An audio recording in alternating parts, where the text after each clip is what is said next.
Good morning बच्चों, hopefully आप सभी लोग अच्छे से हैं। गॉस थ्योरम से रिलेटेड सेकंड बहुत ही इंपॉर्टेंट डेरिवेशन लेके आपके सामने मैं फिर से हाजिर हूं। इस डेरिवेशन में हम डिस्कस करेंगे किसी इनफाइनाइट शीट के कारण बनने वाली electric field using Gauss theorem. तो ये गॉस थ्योरम से रिलेटेड सेकंड डेरिवेशन है। ओके बच्चों, तो जैसा कि हमारी आदत है, हम किसी भी डेरिवेशन को डायरेक्ट चालू नहीं करते हैं, उससे रिलेटेड पहले कुछ चीजें पढ़ते हैं। मैंने आपके सामने एक शीट बना के रखी हुई है, ओके, जो अभी एक्जेड प्लेन में रखी हुई है।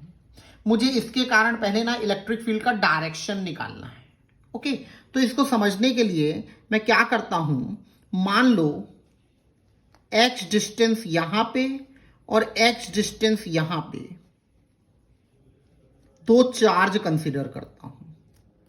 ओके, x डिस्टेंस इधर और x डिस्टेंस इधर, मैं दो चार्ज क्या करता हूं, कंसीडर करता हूं।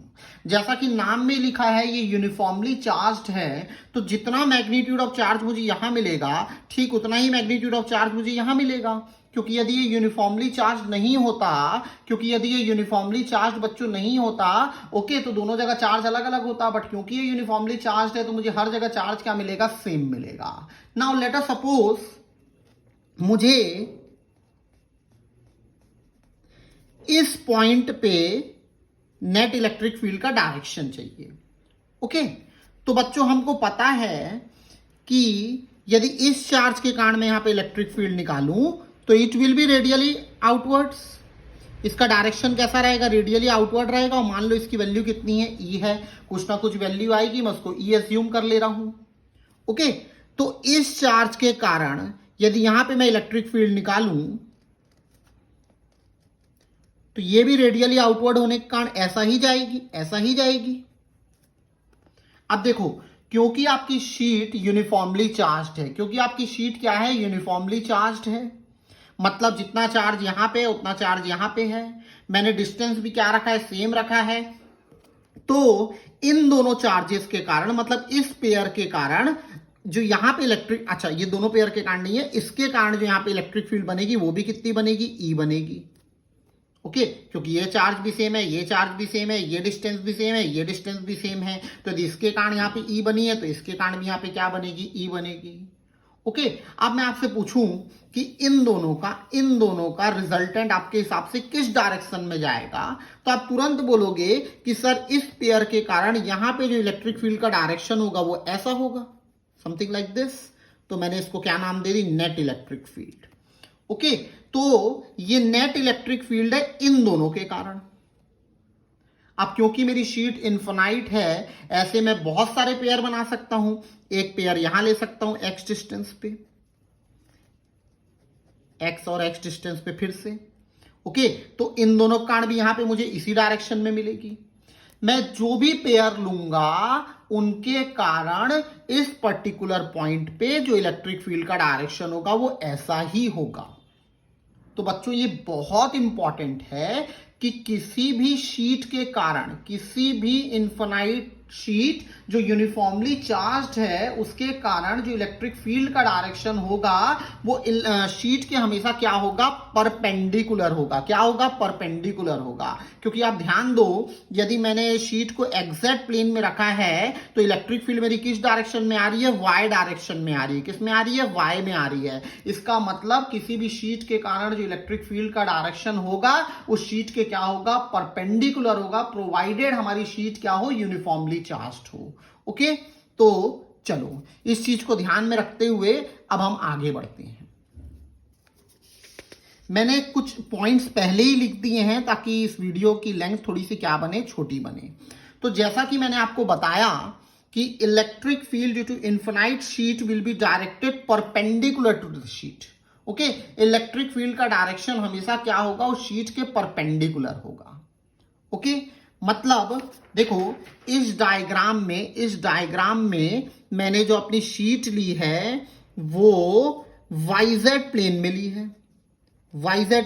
है। अब यदि शीट वाईजेड प्लेन में रखी है, ओके, तो जो उसकी इलेक्ट्रिक फील्ड होगी बच्चों वो उसके परपेंडिकुलर होगी, मतलब कहां जाएगी, एक्स डायरेक्शन में रहेगी। किस डायरेक्शन में रहेगी, एक्स डायरेक्शन में।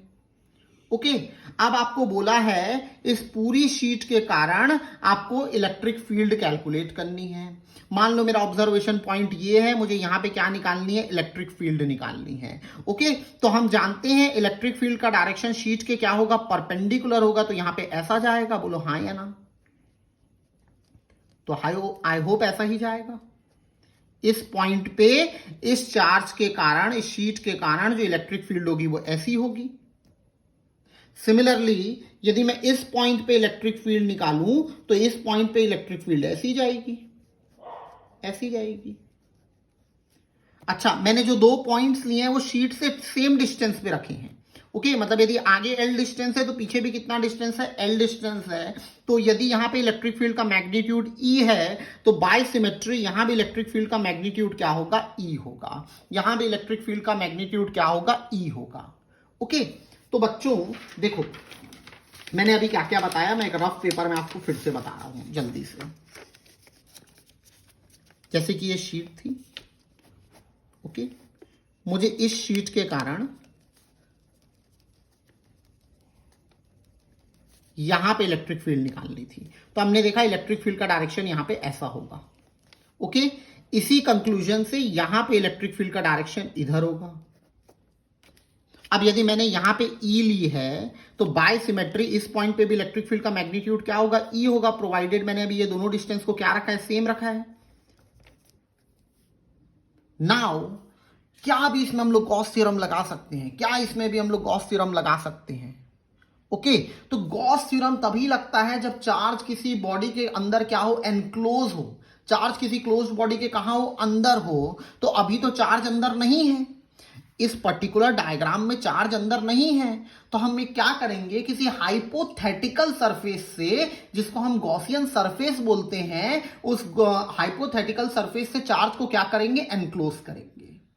अब जैसा कि मैंने आपको नेक्स्ट वीडियो में बताया था कि हमेशा गॉसियन सरफेस ऐसा लेना चाहिए कि एंगल बिटवीन पॉजिटिव नॉर्मल और इलेक्ट्रिक फील्ड या तो 0 बने या तो क्या बने, 90 बने, ताकि आपका कैलकुलेशन क्या हो जाए, इजी हो जाए। ओके, तो चार्ज को एनक्लोज करने के लिए मैं यहां पे क्या बनाऊंगा, सिलेंडर बनाऊंगा। क्या बनाऊंगा, सिलेंडर बनाऊंगा।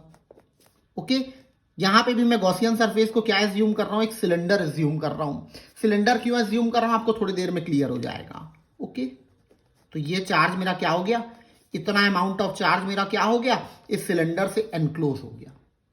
ओके, यहां पे भी हम गॉसियन सरफेस को क्या लिए हैं, सिलेंडर लिए हैं। क्यों सिलेंडर लिए हैं हम लोग थोड़ी देर में डिस्कस करेंगे, ठीक है। तो इसी चीज को मैंने यहां पे अच्छे से बना के रखा है। ओके, कि मैंने इन चार्जेस को एक सिलेंडर से क्या कर दिया है, एनक्लोज कर दिया है। अब मैं गॉस थ्योरम लगा सकता हूं भैया, अब मैं गॉस थ्योरम लगा सकता हूं। ओके, तो गॉस थ्योरम क्या बोलता है कि flux associated with a closed body, जो यहां पे सिलेंडर है, it will be what, Q inside upon epsilon naught. Okay, अच्छा, अब देखो सिलेंडर फिर 3 सरफेस से बने हैं। सिलेंडर फिर कितने सरफेस से बने, 3 सरफेस से बने हैं। एक सर्कुलर एरिया 1, एक सर्कुलर एरिया 3 और एक कर्व्ड एरिया 2, 3 एरिया से बना हुआ है। तो मैं लिख सकता हूं flux through circular area 1 plus flux through circular area, इसको मैंने नाम दिया है 3, plus flux through curved area of cylinder. किसके बराबर हो जाएगा, तो भैया Q in upon epsilon not हो जाएगा।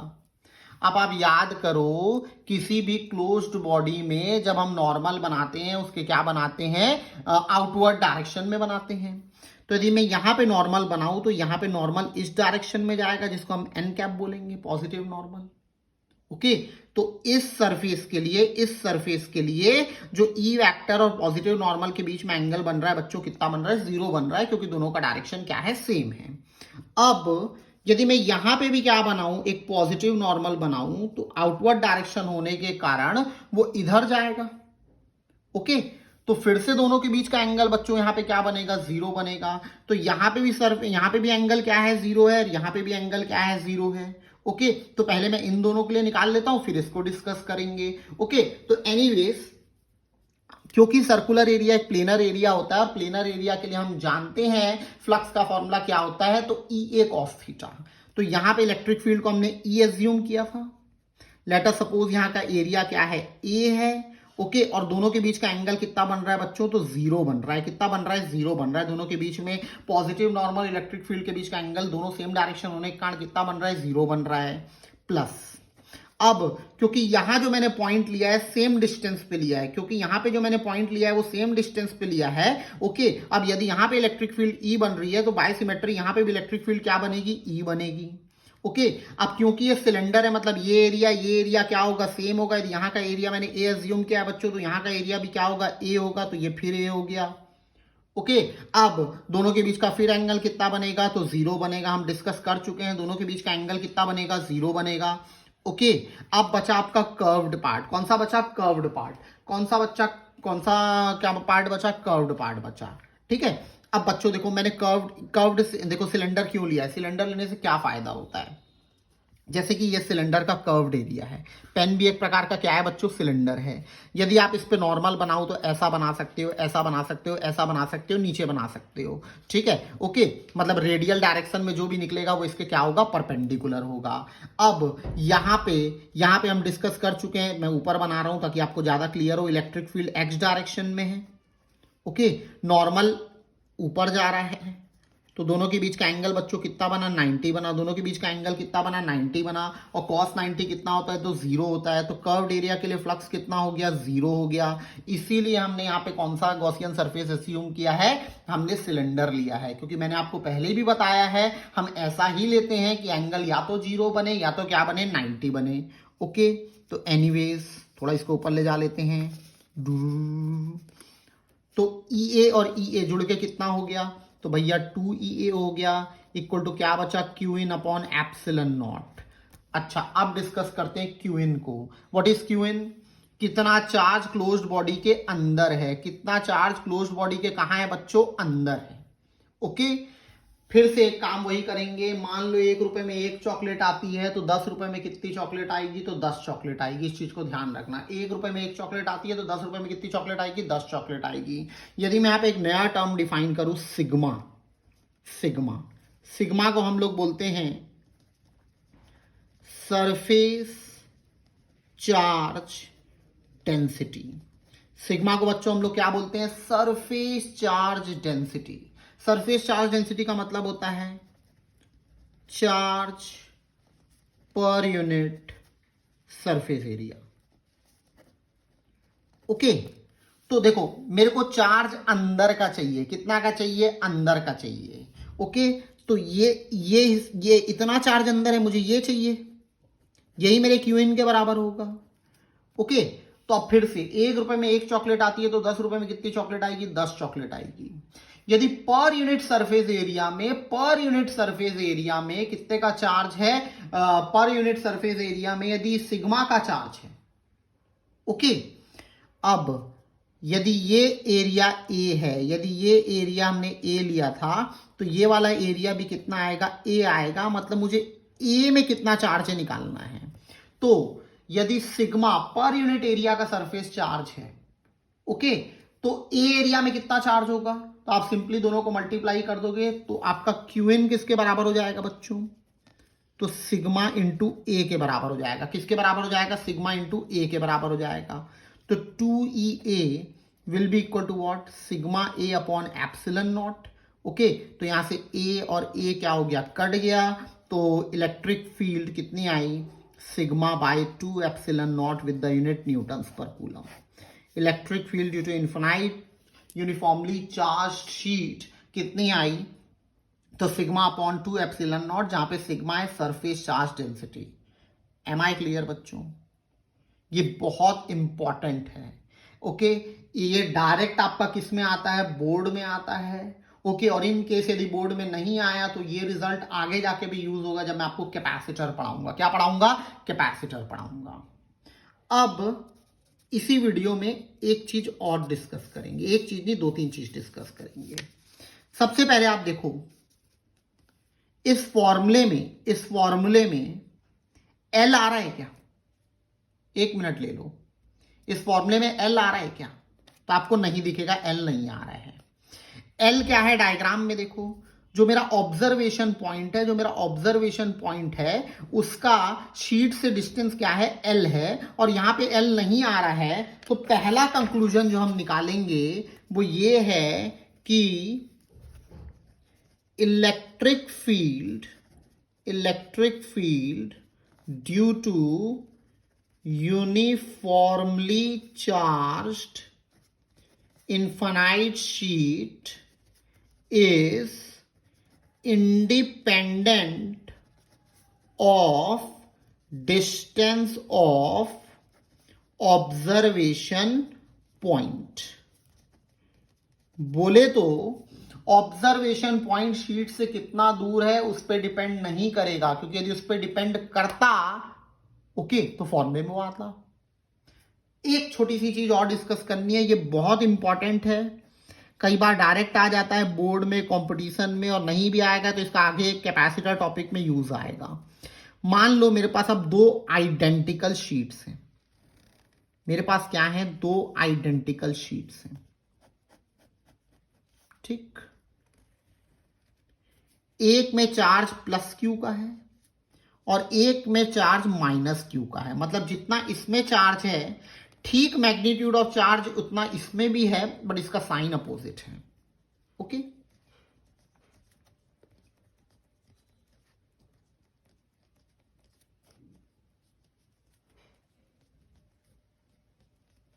अब मुझे यहां पे और यहां पे तीन जगह इलेक्ट्रिक फील्ड निकालनी है, ठीक है। This is your region number 1, this is your region number 2 and this is your region number 3। मुझे इन तीन जगह पे क्या निकालनी है, इलेक्ट्रिक फील्ड निकालनी है।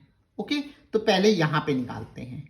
याद करो किसी भी पॉजिटिव चार्ज के कारण जो फील्ड होती है वो कहां जाती है, दूर जाती है। तो यहां पे ऐसा जाएगी, हम देख चुके हैं फील्ड जो है वो शीट के परपेंडिकुलर होती है और दूर जाएगी तो ऐसा जाएगी। कितना जाएगी, इसका मैग्नीट्यूड कितना है, तो सिग्मा बाय 2 एप्सिलॉन नॉट है। कितना है, सिग्मा बाय 2 एप्सिलॉन नॉट है। नाउ ऑब्जर्वेशन पॉइंट पे नेगेटिव शीट के कारण, नेगेटिव चार्ज के कारण जो फील्ड आती है उसकी तरफ आती है, तो ऐसा जाएगी। और इसका मैग्नीट्यूड कितना होगा बच्चों, तो सिग्मा बाय 2 एप्सिलॉन नॉट ही होगा, क्योंकि मैंने शीट्स को आइडेंटिकल लिया है, चार्ज भी उसमें क्या है, सेम है, तो दोनों की सरफेस चार्ज डेंसिटी क्या होगी, मैग्नीट्यूड में क्या होगी, सेम होगी। अब आप देखो दोनों का डायरेक्शन बच्चों क्या है, अपोजिट है, तो इस पॉइंट पे नेट फील्ड कितनी हो जाएगी, 0 हो जाएगी। इस पॉइंट पे नेट फील्ड कितनी हो जाएगी, 0 हो जाएगी। ओके एक बार और डिस्कस करते हैं। यहां पे किसी भी नेगेटिव चार्ज के कारण जो फील्ड आती है वो टुवर्ड्स द चार्ज आती है, तो इधर जाएगी, ऐसा जाएगी। कितना जाएगी, तो सिग्मा बाय 2 एप्सिलॉन नॉट जाएगी। ओके पॉजिटिव के कारण दूर जाती है तो ऐसा जाएगी, sigma by 2 epsilon not. Again charge की वैल्यू क्या है, सेम है, शीट्स आइडेंटिकल है, तो सिग्मा भी दोनों के लिए क्या होगा, सेम होगा। फिर दोनों का डायरेक्शन क्या है, अपोजिट है, तो यहां पे भी नेट फील्ड कितनी आ गई, तो यहां पे भी नेट फील्ड कितनी आ गई, तो 0 आ गई। अब डिस्कस करते हैं बीच में, प्लस के कारण दूर ले लेते हैं, शीट के परपेंडिकुलर और दूर, माइनस के कारण शीट के परपेंडिकुलर और पास, तो ऐसा। अब देखो दोनों का डायरेक्शन क्या है, सेम है, इसका मैग्नीट्यूड कितना है, तो सिग्मा बाय 2 एप्सिलॉन नॉट, इसका भी मैग्नीट्यूड क्या है, सिग्मा बाय 2 एप्सिलॉन नॉट। अब दोनों का डायरेक्शन क्या हो गया, सेम हो गया है, दोनों का डायरेक्शन क्या हो गया है, सेम हो गया है। तो सेम डायरेक्शन होने के कारण दोनों क्या हो जाएंगे, जुड़ जाएंगे, तो नेट फील्ड कितनी आ जाएगी, sigma by epsilon naught with the unit Newton पर कूलम।